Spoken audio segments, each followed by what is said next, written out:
नमस्कार, आप देख रहे हैं बिजनेस टुडे बाजार। मैं हूं हर्ष शर्मा। पेटीएम को लेकर लगातार खबरों का सिलसिला जारी है। अब एक और बड़ी खबर आई है। एक विदेशी फर्म है, उसने कई बड़े दावे पेटीएम को लेकर किए हैं। पेटीएम पेमेंट बैंक के खिलाफ हमने देखा कि आरबीआई ने कड़ी कार्रवाई की और इस कार्रवाई को करीब करीब 1 महीना हो गया है। लेकिन मुसीबतें कम होने के बजाय पेटीएम के लिए बढ़ती ही जा रही हैं। आरबीआई ने कंपनी को राहत देते हुए डेडलाइन जो है वो 15 मार्च तक बढ़ाई। लेकिन अब यहाँ पर एक रिपोर्ट आई है, विदेशी फर्म की ये रिपोर्ट है और इसमें कई चीज़ें कही गई हैं और साथ ही पेटीएम को लेकर एक अलग रुख जो है वो देखा गया है। हाल ही में स्विट्जरलैंड के इन्वेस्टमेंट बैंक और फाइनेंशियल सर्विस ग्रुप यूबीएस ने एक रिपोर्ट जारी की है, जिसमें कहा गया है कि आरबीआई और national payment corporation of India की मदद से पेटीएम अपने ज़्यादातर कस्टमर बेस को बचाने में सफल हो जाएगी।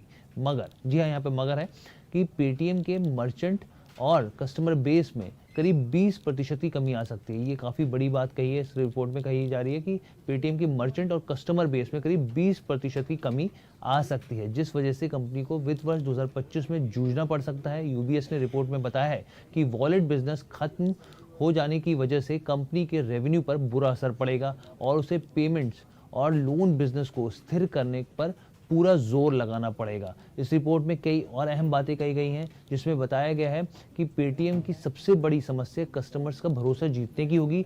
इसके लिए उसे मार्केटिंग पर खर्च करना पड़ेगा, अपने मार्केटिंग पर खर्च बढ़ाना पड़ेगा और इसके चलते कंपनी के एबिटा लॉस बढ़ेंगे, यानी साफ तौर पर एबिटा पर दबाव पड़ेगा तो नुकसान तो हो गई होगा, क्योंकि अभी एक झटका साफ तौर पर इस पर देखने को मिल रहा है। कंपनी के जो शेयर की बात की गई है, उन्होंने कहा 510 रुपये से 650 रुपये के बीच रहने की आशंका है। 510 से 650 के बीच में रहने की आशंका है। अभी तो फिलहाल ये करीब 400 के आसपास ट्रेड कर रहा है ये स्टॉक। कंपनी के प्रदर्शन को सुधारने में लंबा वक्त लगने वाला है। उनका कहना है कि कंपनी को निवेशकों का भरोसा जीतने में कड़ी मशक्कत करनी पड़ सकती है।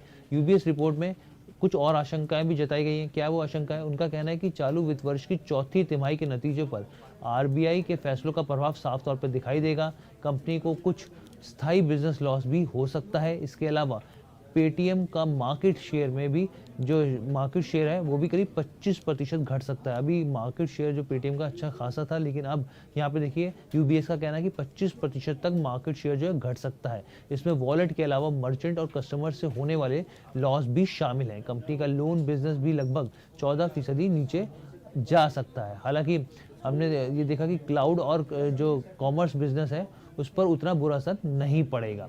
इसके अलावा आरबीआई ने, आप सब जानते हैं कि आरबीआई ने पेटीएम यूपीआई हैंडल को लेकर भी चिंता दूर कर ली है। पेटीएम मर्चेंट जो है वो अन्य दूसरे बैंकों में ट्रांसफ़र किया जा सकता है। साथ ही एनपीसीआई से मंजूरी मिलने के बाद Paytm third party app provider के तौर पर भी काम कर रहा है। तो फ़ोन पे और गूगल पे भी टीपीएपी की तरह ही काम कर रहे हैं। तो ये ओवरऑल वीडियो थी कि यूबीएस की रिपोर्ट आई थी पेटीएम के ऊपर, जिसमें उसके फंडामेंटल्स पे बात की गई, उसके स्टॉक्स को लेकर बात की गई, टारगेट्स बताए गए। तो कैसी लगी वीडियो कमेंट करके ज़रूर बताइएगा। बिजनेस टुडे बाजार के साथ जुड़ने के लिए आपका बहुत बहुत धन्यवाद।